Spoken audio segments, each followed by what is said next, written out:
Good evening, everybody. Welcome to the Black Doctoral Network weekly web series. I'm your moderator, Fese Ilonge, and I am thrilled that you could join us this evening for another wonderful topic. This evening, we'll be talking about addressing mental health disparities in the African American community. I chose this topic specifically because I am a surgical oncology social worker, and in my practice, I have witnessed a lot of self reported mental health issues being reported by African Americans as they undergo cancer treatment and their families go through the process of change. And I felt it was necessary to bring this topic to the forefront because of the stigma that it has when individuals are seeking treatment for mental health. So, joining me, I have a powerhouse panel of expert scholars that will share their insight to really dissect what mental health disparities look like in the African American community. The first panelist joining me this evening is Dr. Radicia Brown, who is a licensed therapist and founder of I Thrive Therapy. As a therapist and a life coach, she helps clients overcome emotional trauma, create healthy boundaries, and build confidence, prioritizing their mental wellness. I welcome you, Dr. Brown. Wonderful. The next panelist joining us is Dr. Chalice Rhodes, who is a licensed professional counselor with her own private practice and also with her 12 years experience as a licensed professional counselor and adjunct assistant clinical professor in higher education. She focuses on working with clients managing life transitions, personal growth, and development, and also clients managing issues such as anxiety and depression. I welcome you, Dr. Rhodes. Thank you. Good evening. Wonderful. Our next panelist joining us this evening is Ms. Crystal Duncan, who currently is a doctoral candidate in educational leadership. She's a licensed professional counselor focusing on school-based behavioral and mental health therapists through providing services to students who qualify for special education. She's also an adjunct instructor in the School of Counseling and School Psychology program at Azusa Pacific University. Her research focus includes studying the correlation between the disproportionate number of African American students with a diagnosis of a mental health illness and co-occurring learning disability being placed in special education. I welcome you, Ms. Duncan. Thank you for having me. Wonderful. And joining us is Dr. Beverly Smith, who is a licensed professional counselor and owner of B. Smith Consulting Group, LLC. She's an approved consultant for the Department of Defense. She also has numerous credentials: ACS National Clinical Supervisor, BC TMH, Board Certified Mental Health Provider, Trauma Expert, National Certified Clinical Mental Health Counselor. With over 24 years of experience, this entails her working with individuals, couples, families, churches, and organizations in the public and private sector as an encourager, supporter, and champion for behavioral health care. I welcome you, Dr. Smith. Thank you. Thank you for the opportunity to be here. This is a powerhouse panel. I have to say, this is the way to start a Women's History Month, as you all know. And I'm just really excited that you all could join me for this wonderful topic. As I stated earlier, I definitely resonate with this topic, being that I am a behavioral health, mental health practitioner. And so I just want to go ahead and jump right in so we can really educate our audience members this evening. So the first question that I have for you all is, how has the media shaped the narrative towards mental health in American society? Dr. Rhodes. You know what I've noticed? I've noticed a lot of celebrities raising mental health awareness on the topic and actually discussing their therapeutic experiences.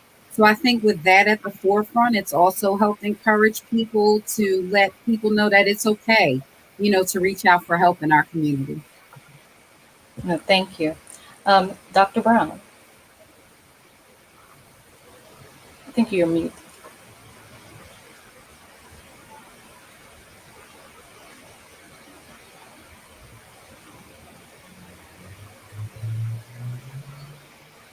Well, while I think she may have to rejoin. But Dr. Smith, what are your thoughts?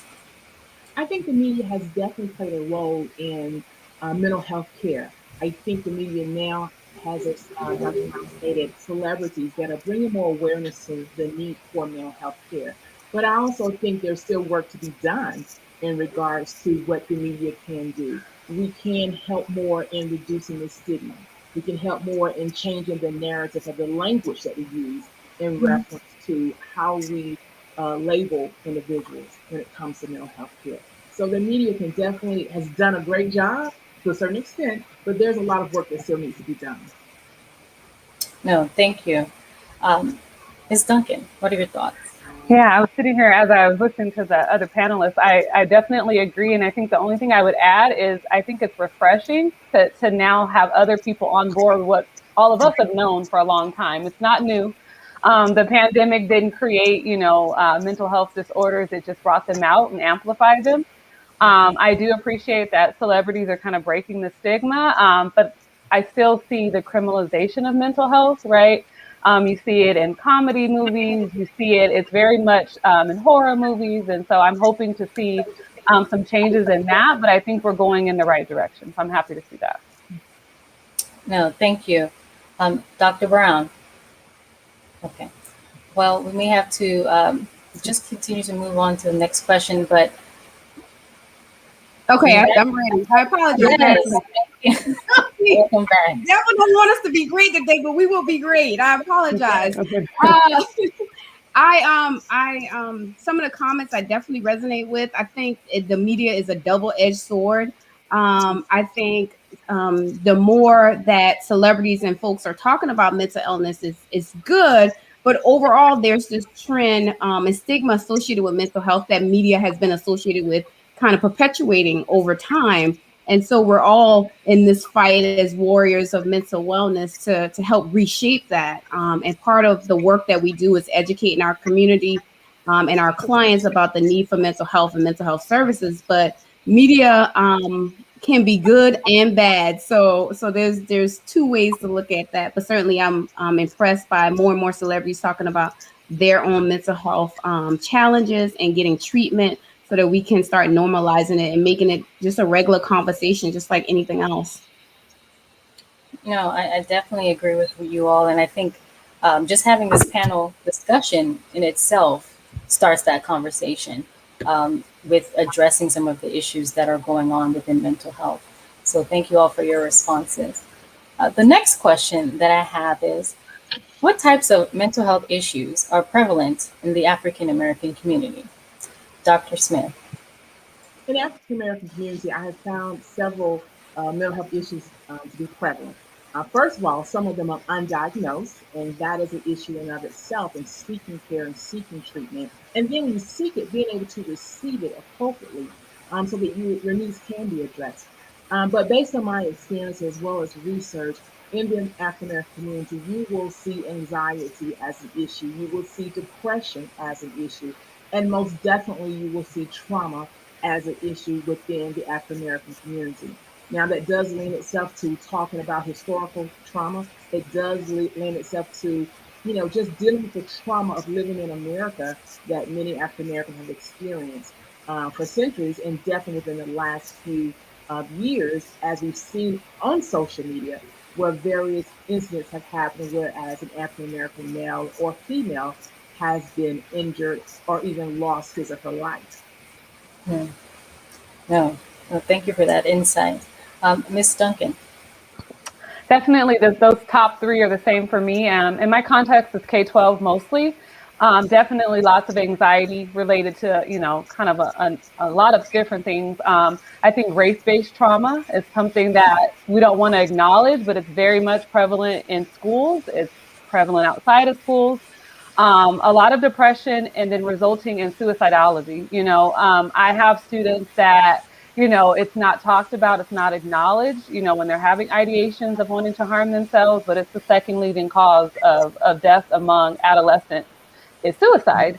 And it's not something, it's kind of taboo in our community. We don't talk about it. We think that that's their problem, but it's not their problem. It's our problem. And so I definitely see those being the number one issues that, we're facing right now. Thank you. Dr. Brown. I think the greatest challenge that we have in our community is shame. It's not just experiencing the problem, it's not just experiencing anxiety or depression or having suicidal thoughts, but it's the shame we carry because we're having those symptoms, which prevents us from getting help, which prevents us to reaching out, which prevents us to even acknowledging, like she was just saying, that we have the problem. Because there's this misconception that Black folks aren't supposed to experience issues. Somehow the color of our skin immunes us from mental illness, and somehow magically we have inner powers to make it go away if we don't acknowledge it, if we don't talk about it, and if we don't seek help. So the greatest challenge I'd say we're facing as a community is shame, and breaking that shame and openly discussing it. Part of the reason why I openly talk about my own struggles with depression and weight, which caused me to gain 80 plus pounds, is because I looked fine on the outside, but on the inside I was suffering because I felt so ashamed that I was this professional and I was experiencing these symptoms and I couldn't figure out how to quickly fix the issue. And it took me getting help myself to be able to break free of the shame and to start my healing journey. So, just from my personal experience and the challenges I see in working with other women and men in our community is the shame of it all, right? No, I definitely agree. Go ahead, Dr. Smith. I totally agree with you. When we talk about shame, we have to also talk about where does that originate from? How did we arrive at such a place that we're shameful of our openness, shameful of how we feel in our current state of being? And for me, a lot of that goes back to historical trauma. And we haven't unpacked that yet. I think as a culture, we'll begin to become a little bit more aware of it so that we can discuss it and move forward. But still today, we're still dealing with historical trauma. And we can overlook it, we can sweep it under the rug, but it seems to resurface. And we still have that issue of trauma. We do have the issue of shame, definitely. And I know another panelist mentioned earlier that suicide or suicide ideation is definitely an issue. And I would agree with that. Suicide thoughts is on the rise in African American community. I think in 2018, it was about 9.6%. And when you fast forward to a few years later, we're at a percentage of 3.1 who actually make a plan, now up to a higher percentage. But we don't necessarily want to talk about it because we have not been conditioned and kind of trained or educated or been made to feel that it's okay to talk about it. We've been taught to be strong. And again, that comes back from historical trauma. Live with it, deal with it, and move forward. But there's a cost to it. There's a cost to it. Right.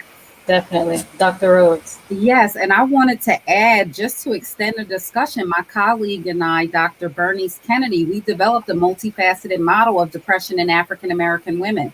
In my practice, I work with many women, and everything that the panelists are talking about, this shame, this strong Black woman archetype, the strength in our community. Yes, as a Black people, we are very strong, but there are positive aspects to our strength and there are negative aspects that work against us.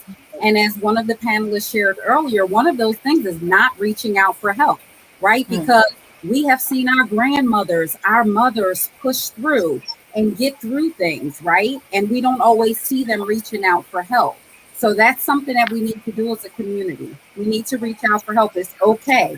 Because listen, reaching out for help is actually a sign of strength. It is not a sign of weakness.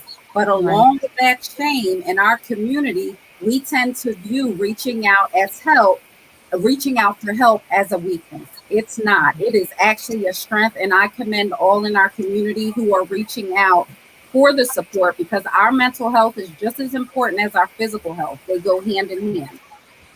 They do. No, Definitely. A little clarity too when I gave the numbers. 9.5% have serious thoughts of suicide in our community. Now that's 9.5%, but originally that percentage was at a 6%. So it is on a rise in our community. And there's a need to talk about it.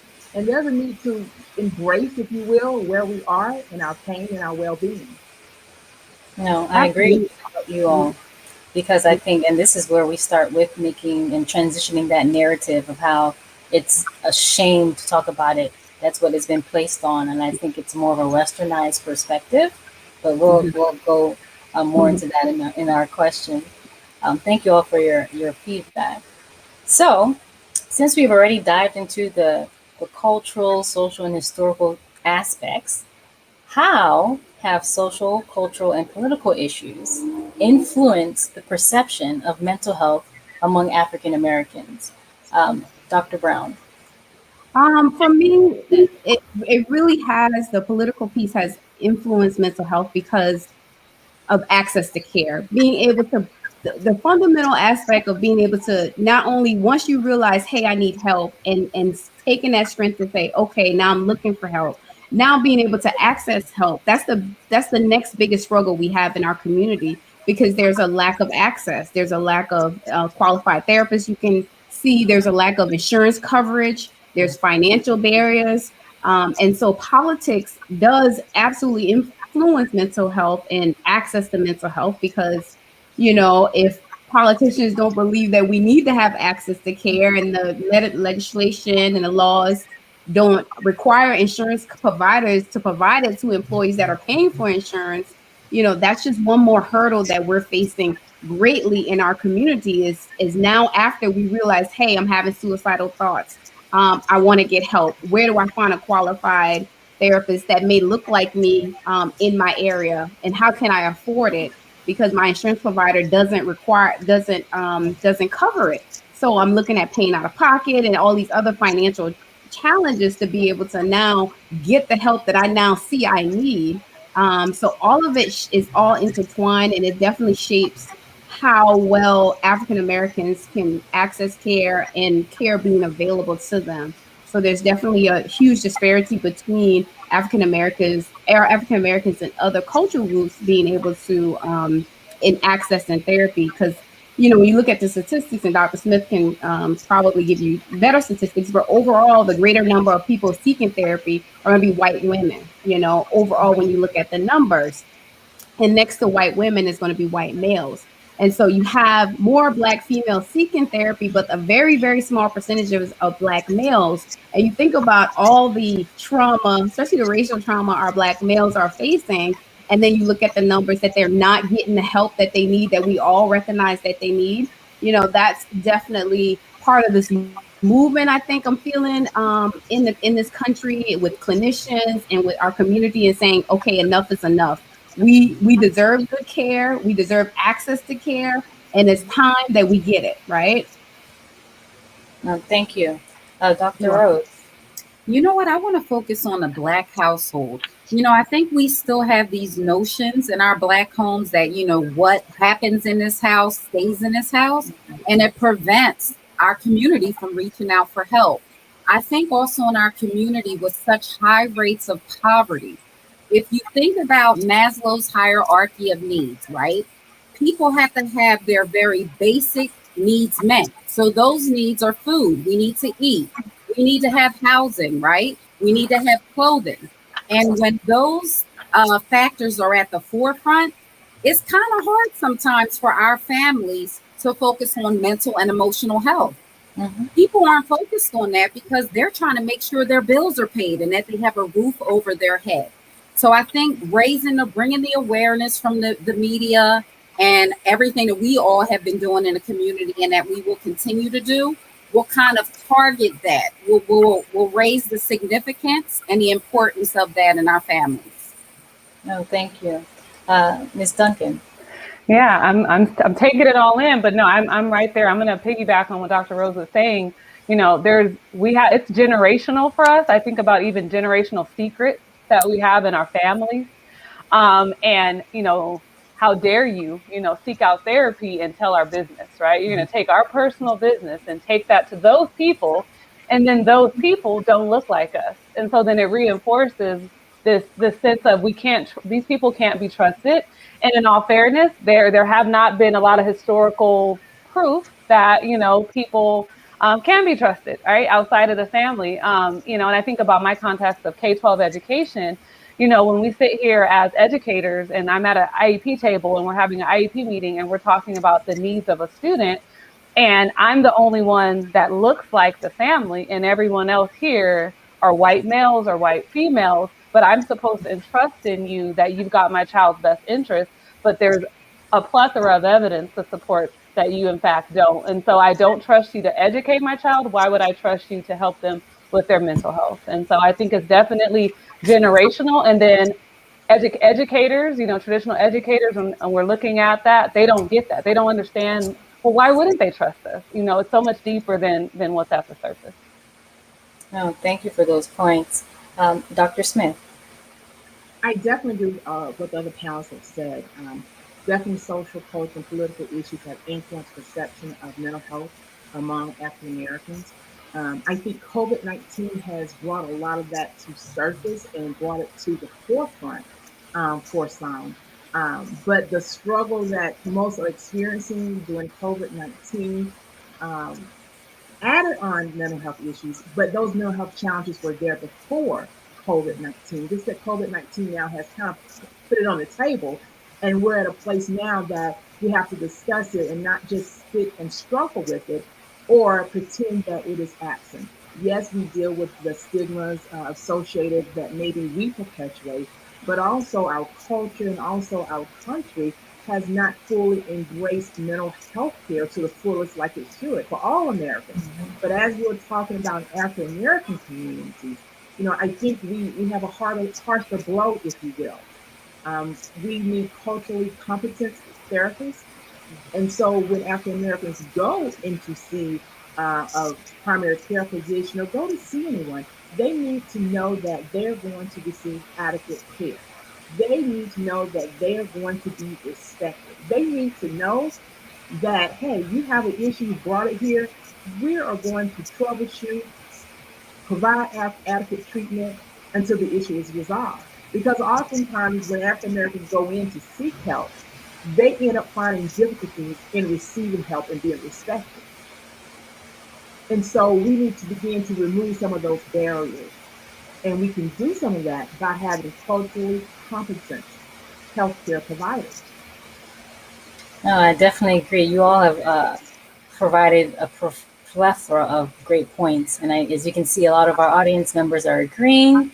If you all are tuning in, please share, like, comment. Feel free to ask this wonderful panel any questions. We're here to answer these questions for you. And just, this is a dialogue, as we have already set to begin, that has a lot of stigma behind it. And we are breaking down the barriers right now by just addressing a lot of the disparities and why those stigmas are associated with them. So I thank you all for tuning in. And just again, please share with your colleagues and friends. So the next question that I have, and I think we touched a bit on this throughout our dialogue so far, is what types of challenges do African Americans experience when accessing mental health services? Dr. Rhodes. Oh, I think Dr. Radicia just hit the nail on the head on this one. The lack of culturally competent providers. People in our community, they want to have a therapist who looks like them. They want to have someone who understands them, who can understand what they're talking about and what they're going through. Like, for instance, in my practice, I tend to draw a lot of clients who value spirituality because we share that same value. And they feel like when they talk about those things, like their spirituality, and we know in the Black community, no matter what the religion is, there is a heavy spiritual presence in the Black community. So whatever that looks like for you, clients see their spirituality as a part of who they are. So when they talk about things, they naturally talk about their sense of spirituality, and they want to get the sense that their therapist is understanding what they're talking about. So it's really important. That's just one example of the cultural competence piece. I think also with the lack of insurance, not enough providers that look like them. So when clients go to reach out to their insurance companies, they contact the therapist. Therapist practices are full. They now have to pay out of network. They didn't factor the money into their budget. But what I have found, that clients who really value professional counseling, they make they make the room in their budget for professional counseling because they value it. They see that their mental health is just as important as their physical health. So I want to commend the community for doing that. And I want to keep encouraging you guys to do that. Value your mental health. It really is crucial. No, thank you, Dr. Rhodes. Ms. Duncan. Yeah, I think like you were saying, it does tie into a lot of the other questions and the responses. There's limited resources in general, right? There's not a lot of our communities that have this wide array of, you know, we have liquor stores in every corner, but we don't have, you know, mental health facilities on every corner, which is what I think we need, right? I think it's changed a lot that things have gone virtual, and so people are able to access care where they might not have been able to access care before. But then once you access care, your ability to see someone that even visually represents you, because that's a thing that comes up for me again when I'm in my meetings, and I specifically work with high school students.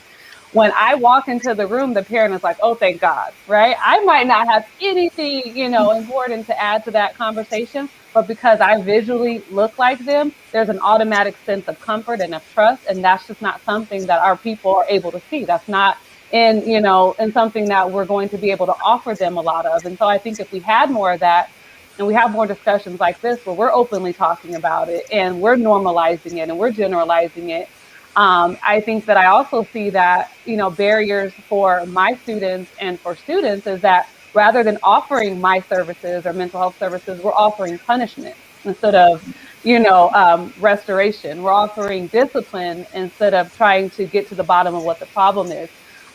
Whereas if we have two children that do the same offense in a school setting, that white child is much more often given therapy. They're, you know, they're allowed to kind of come back and do community service, kind of, you know, make it right again. Whereas that Black student is often sent away because they're seen as incorrigible. There's no way to fix what is broken. And I think that that's a problem.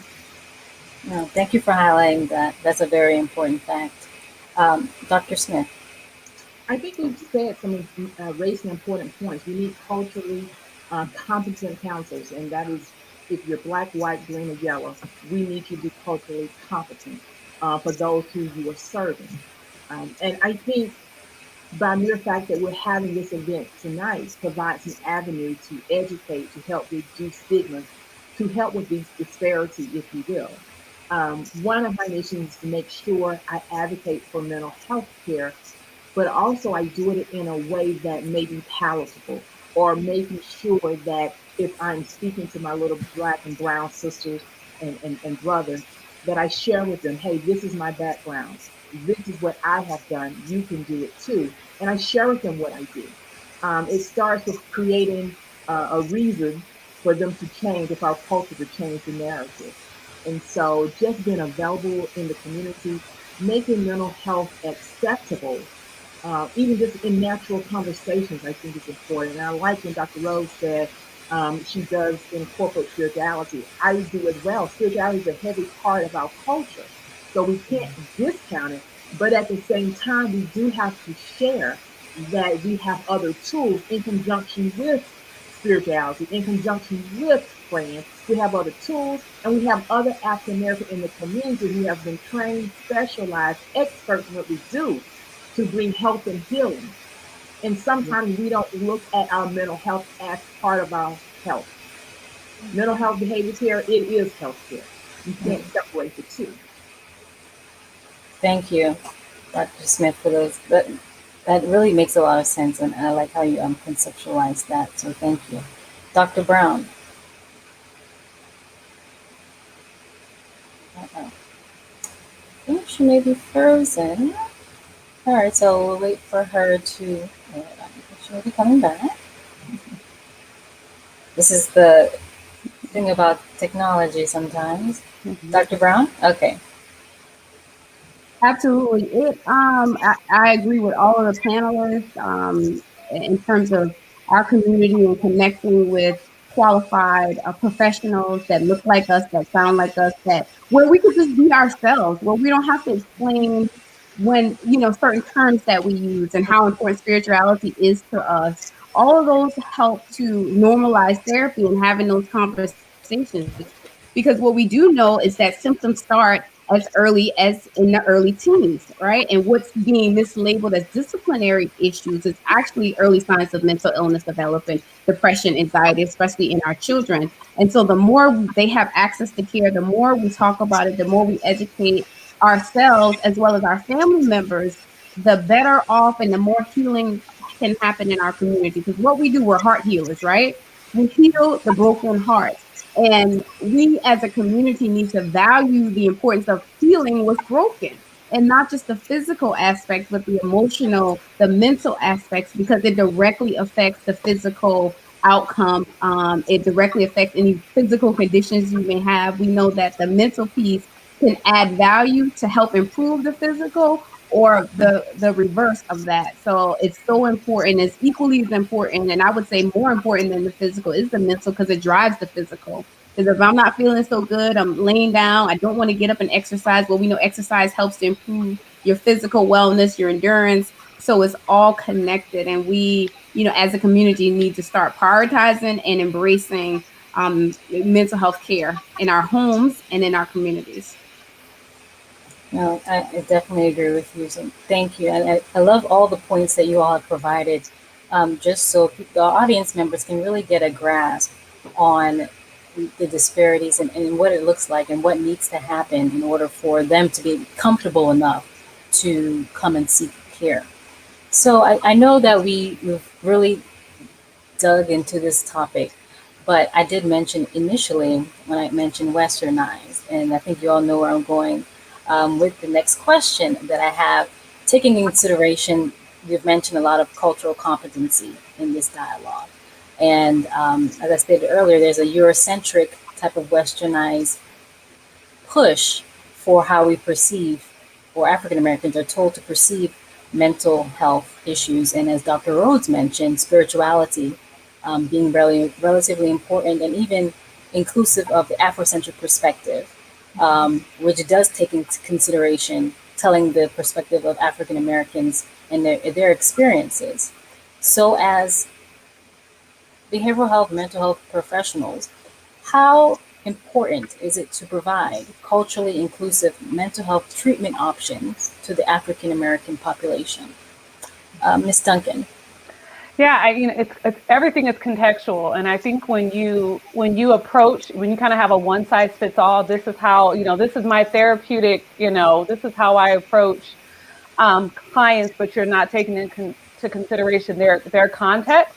When we kind of use this blanketed way of approaching clients based on normally our own experience and maybe perhaps where we're from, you miss, how does their culture impact their challenges, right? Because a lot of times it's very much related to what their experience was. And if you don't understand that and you don't take the time to unpack that and really meet them where they're at, the level of support and care you give to them is going to be incompatible, right? You're trying to make this fit here and it doesn't quite fit. So you really have to understand the context, understand what that means to them, normalize that, because it may be foreign to us, right? Just because, we look alike does not mean we have all the same shared cultural experiences.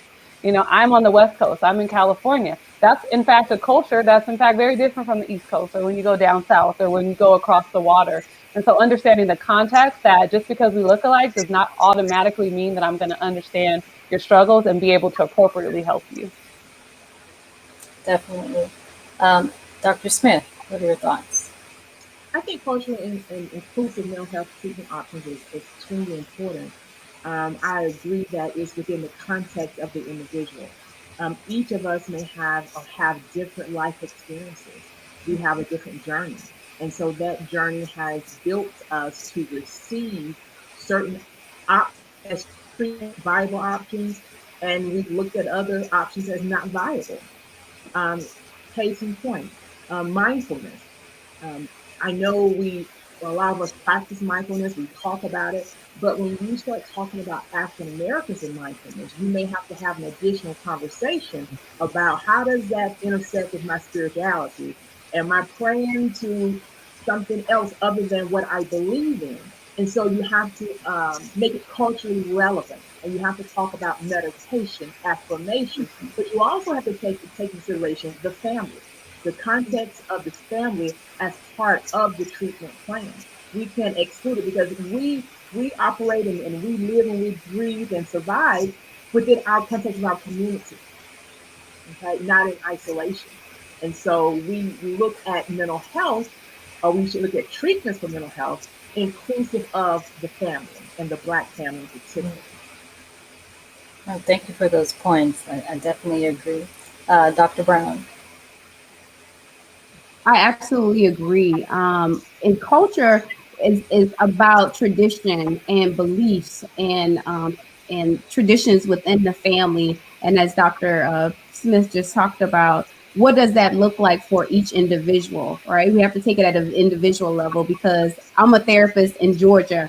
A therapist in Georgia has different traditions than the West Coast, my West Coast sister, you know, and there's certain things and language that we use, certain behaviors that we engage in, like fish fries, like that may not be a West Coast thing, but it's just about understanding where that person is and starting where they are. It's really hard. The thing about therapy is the greatest indicator of success is being able to trust your therapist, being able to feel supported, and having an environment where you feel safe to really divulge your pain. And that's a really high bar to meet if you're unable to identify with that person's culture, with their beliefs, like where are they starting from? And so that's why it's really important to be culturally competent, not just because we want somebody to understand us, but we need to be able to create an environment for healing. And it's hard to do when we don't understand the basis for the person, their development, their social structure, and their traditions.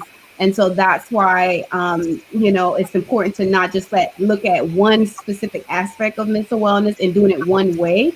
And so certainly in all of our trainings, we were taught one way of doing it, which may not work for our community and the folks that we serve. And so it's about modifying that. And so I always tell clients, finding a good therapist is like finding a good husband or a wife. Sometimes you got to go through a couple before you find the right one. Trust me. We'll work with number two, but we right there. But so finding what you need, it may not just be, it's not just skin color. We're talking about beliefs. We're talking about traditions. We're talking about somebody you can identify with, somebody that has the same basis, the foundation, traditions that you can, so that you can have a safe environment to be able to be comfortable enough sharing your deepest, darkest secrets that you've been carrying around for so long and releasing that baggage, because that's where healing takes place. And so when I talk about working with a therapist, I always tell our potential new clients, don't let me stop you from healing. If I'm not the right person because my accent, because I'm not from California, whatever it is, let's get you connected to somebody that you can connect with, that is creating a safe environment so that you can get your healing. Because ultimately that's what this is about. We're not here just to talk about mental health and education. No, we're in the healing game. We're healers. And we want our community to heal because for each woman that heals, she brings on average 10 people with her. So the first thing we do, we tell our sister, we tell our cousin, girl, you got to get into therapy. This is what it did for me. And so that's why it's so important, because it's a triple down effect. And that's how we change the community one woman at a time. Wonderfully said. And I like that. You said it's almost like it's like a domino effect. Once you open the door and you receive your healing, you're able to spread it to your community. So thank you for providing those points. Dr. Rhodes. Yes, and just to add to what the panel said, do you all know how we as therapists, we as healers do that? In our sessions, we are present in that very moment with you, fully present. So as you are sharing your experiences, we're asking questions about your culture. We don't assume that because our skin tones look alike, that we come from the African American community. And I want to expand this African American term to say Black community, right? Because I have clients who are from the Caribbean. I have clients who are from Africa, and so in that very present moment, when our clients are sharing their experiences with us, we are right there, right alongside with our clients saying, and what does that mean? What did that mean from your upbringing? What does that mean in your culture? What does that look like? How does that play out in the Jamaican community? How does that play out in the Haitian community? How about in a down south Black community, right? And then like the geographic location, it's so important, right? I work with clients across geographic locations. because my practice is completely virtual. So I need to find out. Like sometimes I'll have a client, they'll say a word, and I'm from New Jersey, but I lived in Georgia for 7 years. I may not understand the terminology, so I may ask them to explain that to me. Do you know how important that is to a client when their therapist takes the time to say, what do you mean by that? What does that look like for you? And then what we do in the present moment is we design our interventions and strategies around what the client shares. So that the therapy is tailored to the client's individual differences, as was mentioned in this panel.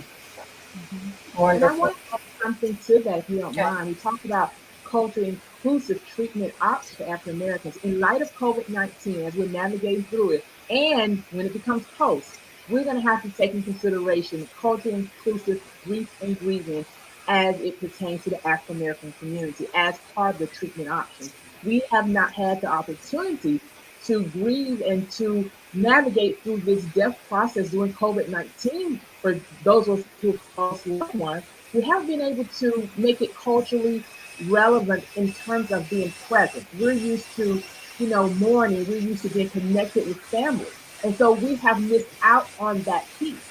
So for those who are seeking treatment option or will encounter treatment options, we are going to have to take into consideration that some African Americans have missed that process. It's been kind of shortened for some. So that will be a necessary option in treatment as well.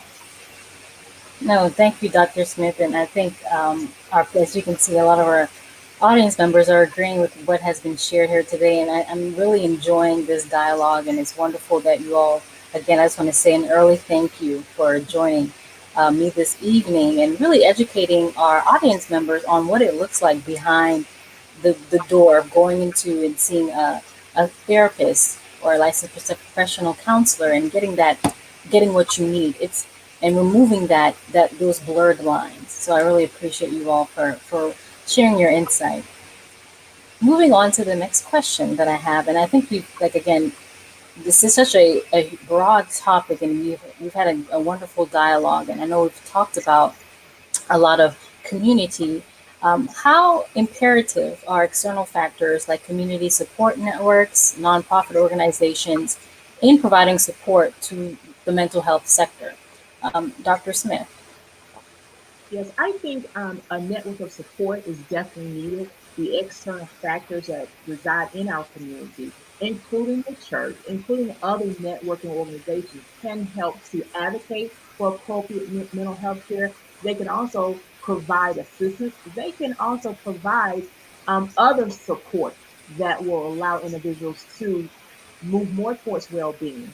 The educational components, we can not only have educational trainings in the church setting, but we can have organizations within the community that will provide educational training, but that will also provide mentorship. As we know in mental health care, there are peer specialists who are there, who are trained. Some of them are African American. They have a role as well. So it's like that pie, that everyone has a piece of that pie, and everyone's responsible for contributing to the well-being and the positive and healthy mental health care in the African American community. So it's not relegated to just one institution. It's not relegated to just one therapist. We all play a role in it. We all play a role in rewriting this narrative. Thank you, Dr. Smith. Ms. Duncan.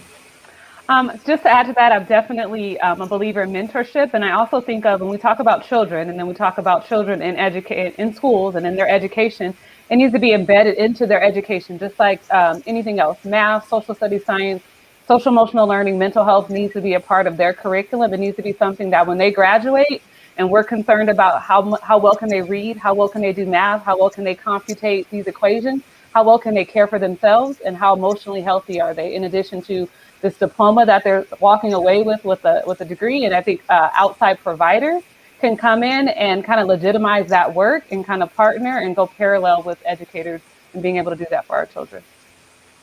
Thank you. And Dr. Rhodes. Yes. So we know that community is like the essence of the African American community, of the Black community, right? The different networks, whether it's sororities, church groups. Think about the community organizations that you benefited from as a child. Maybe you were reared in a church. Maybe you went to the local YWCA. Maybe there was, a tutor in the community. I'm thinking of a tutor in my community growing up, Aunt Catherine. And Aunt Catherine tutored many of the people in the community.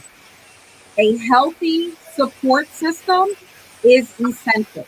It can make all of the difference. When you're struggling with physical health disorders, mental health, emotional health disorders, your support system, your support network, and I want to emphasize your healthy support system and healthy network is essential to helping you get over that hump. And so part of your healthy support network is professionals like us who are here to help you heal your heart, right? But then you also have your healthy family relationships, your healthy friendships, all of those kind of things you want to engage. Thank you. And Dr. Brown. And I agree with the panelists. I would add to it is our employers, our jobs, because most often we spend more time there than we do at our families, trying to provide for our families. So we need employers to be open and provide access to mental health services, especially during stressful times in which we're living right now with the pandemic, with schools shutting down, with virtual schools happening, with daycare shutting down, with job loss, with death. All of those things, because we take ourselves with us at our jobs. And if we're stressed at home, guess what? We're not going to be the best employee. We're not going to provide the best work quality. And so we need employers to recognize that, hey, we need to normalize being able to allowing our employees to access mental health care. We need to be able to provide mental health days, sick days, because a lot of people go to work and don't have the ability to take a sick day. And so those are the foundations in which the external factors outside of our homes can support us in our healing journey and making the process much more easier, making it accessible and normalize it within the places that we are employed so that we can get the proper health that we need and not be seen as something different than any other care that we would get. I thank you, and I agree with Dr. Smith. You wanted to say something? I was going to add an external factor we need to take into consideration. I'll say it quickly, is the political aspect of it. We need portability. We need the compact. We need those things in our professions to have. I should be able, particularly in this pandemic, I'm in Georgia, I should be able to service those in Alabama, Tennessee, and Carolina without having to go through the whole rigmarole of submitting all my transcripts, doing all of that. And I've been licensed in Georgia 24 years with a perfect record. And so I provided excellent service. So we have to take into consideration those external factors that are political when it comes to the compact and portability of providing services. Yes, thank you. And I don't know how you all feel, but I feel very refreshed. And this was a great conversation. And as you can see, a lot of our audience members agree. And I just want to say thank you for shedding light on mental health within the African American community. And I think people don't really understand how important this conversation is. And I hope they'll share it with their friends and family members. But I really appreciate you all taking time this evening out of a lovely, wonderful Friday with the weather being wonderful outside and just really digging deep into this topic. So again, I just want to thank you profoundly from one mental health practitioner to another. Thank you for what you all do and continue to do. You all are innovators and exceptional educators and just continue just shining the light and helping heal people along the way. So I thank you very much. Before we go, I wanted to take some time out for you all to share a bit of your contact information for audience members who may want to reach out to you. Dr. Rhodes. Okay, I see a question on the screen. Someone is asking about online sources during COVID. Take advantage of virtual board certified telemental health, right? So Dr. B and I, we are both board certified telemental health professionals. With the times of COVID, everyone had to transition from their offices to virtual telehealth. So listen, you have extra time. You are no longer commuting to work, maybe. Maybe you're working from home, and unfortunately, maybe some people are unemployed. But that extra time, that extra hour that you took to commute, take that time to search for a therapist that can provide therapy for you in this environment. It's face to face on the screen. You still get the same quality of care. Research has proven that counseling through video, counseling through phone is just as effective as sitting across from a counselor in an office. And here in this unique time, you can do it in a way where you can stay safe from any possible potential exposure to COVID. So take this time to find a board certified telemental health professional. There's lots of great directories that you can utilize. So Therapy for Black Girls, the Boris Henson Foundation, Taraji Henson's Foundation, Psychology Today. And so you all can reach me on my website at www.drchalice.com. I am also on Instagram. My handle is Dr. Chalice. So visit my website. My professional history is there. I share great resources in my blog, on my Facebook page. Feel free to read those resources. Thank you, Dr. Rhodes. And Ms. Duncan, how can we get in contact with you? Hi, my best way to contact me is via email because everything is virtual now. So it's duncan.crystal, and hopefully it's up on the screen, duncan.crystal@gmail. If you're interested in connecting specifically regarding children and adolescents, that's my specialty, especially if you have an interest in understanding the co-occurrence between learning disabilities and mental health disorders, please reach out to me. I'd be happy to connect with you. Thank you. And Dr. Brown. Hi, thank you so much for hosting this event. It's been great. I've learned a lot. It was great connecting with all these powerful ladies here. You can connect with me on Instagram at Dr. Radicia Brown. You can learn more about me at drradicia.com. You can grab my best-selling book, Girl Get Off the Couch, on Amazon, where I talk about my journey, mental wellness journey, and in that process losing 80+ pounds. So you can start by educating yourself, and I look forward to connecting with you. Thank you, Dr. Brown. And Dr. Smith. Thank you all for the opportunity to be here. It was absolutely been great. In closing, I do want to share some before I share my contact information. To those who listen, make sure you vet out and you look for those who are licensed in the state in which you are residing to receive therapy. There's a difference of being licensed and certified. You need someone who is licensed to process with you what you've gone through and to unpack what you have experienced so that you can move forward to well-being. And so my email address is drbsmith@bscg.co, and my web address is posted at bscg.co as well. You can look for me on Facebook, Beverly Smith, PhD, or Dr. B. Smith. I am a trauma expert, and I, as well as the other panelists, I do virtual counseling, virtual therapy, and I am nationally board certified to do that. So I just want to encourage individuals to believe and understand and know that your health care is indeed your health care. Your mental health care is a part of your health care.